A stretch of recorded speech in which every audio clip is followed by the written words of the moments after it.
வணக்கம் நண்பா, இது உங்கள் எஸ்பி தமிழ் ஆன்லைன் சேனல். இன்றைக்கி எதை பற்றி பார்க்கணும்னு பார்த்தீங்கன்னா, ration card mobile number change update பண்ணுறது எப்படின்றத பார்க்க போகிறோம். உங்கள் ரேஷன் கார்டில் மொபைல் நம்பர் தொலைந்து விட்டதா? பரவாயில்லை, புதிதாக மொபைல் நம்பர் இணைப்பது எப்படின்றத பார்க்க வாங்க வீடியோக்குள்ளே போகலாம். ஆன்லைனில் மொபைல் எண்ணை இணைப்பதற்கான வழி இல்லை.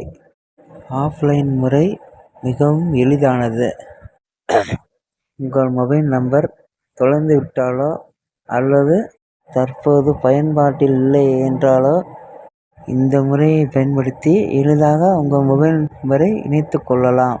ஒரு வெள்ளைத்தாளில் உங்களுடைய ரேஷன் கார்டில் உள்ள மொபைல் நம்பரை மாற்றக்கோரி விண்ணப்ப கடிதம் ஒன்று எழுதவும்.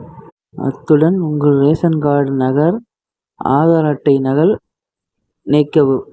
இந்த விண்ணப்ப படிவத்தை உங்கள் பகுதிக்கு உட்பட்ட தாலுகா ஆபீஸ், மண்டல உதவி ஆணையர் அலுவலகத்தில் சமர்ப்பிக்கவும். நீங்கள் சமர்ப்பித்த 24 மணி நேரம் முதல் சில நாட்கள் வரை உங்கள் புதிய எண் புதுப்பிக்கப்படும். ஏற்கனவே உங்கள் ரேஷன் கார்டில் உள்ள மொபைல் நம்பரை தெரிந்து கொள்வது எப்படின்றத பார்த்தீங்கன்னா, முதல்ல உங்கள் ப்ளே ஸ்டோர் ஓப்பன் பண்ணிக்கோங்க. அதில் மேரா ரேஷன் 2.0ன்றத சர்ச் பண்ணி ஆப்பை மேரா ரேஷன் 2.0ன்ற ஆப்பை இன்ஸ்டால் பண்ணிக்கோங்க. இன்ஸ்டால் பண்ணுறதுமே ஓப்பன் பண்ணதுமே இன்டர்ஃபேஸில் கரீப் கல்யாண் அன்ன யோஜனான்ற மாதிரி பேஜ் ஒரு ஷோ ஆகும்.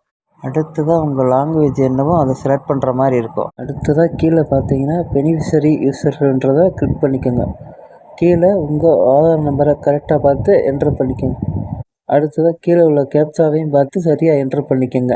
அடுத்ததாக உங்கள் ஆதாரில் கொடுத்துருக்க மொபைல் நம்பருக்கு ஒரு ஓடிபி வரும், அதையும் சரியாக பார்த்து என்ட்ரு பண்ணிக்கோங்க. என்ட்ரு பண்ணி ஓப்பன் பண்ணதுமே உங்களுடைய டிஜிட்டல் ரேஷன் கார்டு பேஜ் ஒன்று ஷோ ஆகும்.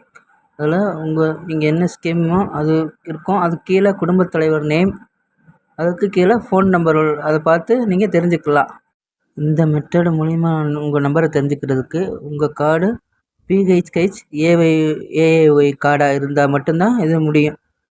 இந்த வீடியோ உங்களுக்கு பயனுள்ளதாக இருந்துச்சுன்னா லைக் பண்ணுங்கள், உங்கள் நண்பர்களுக்கு ஷேர் பண்ணுங்கள். நன்றி.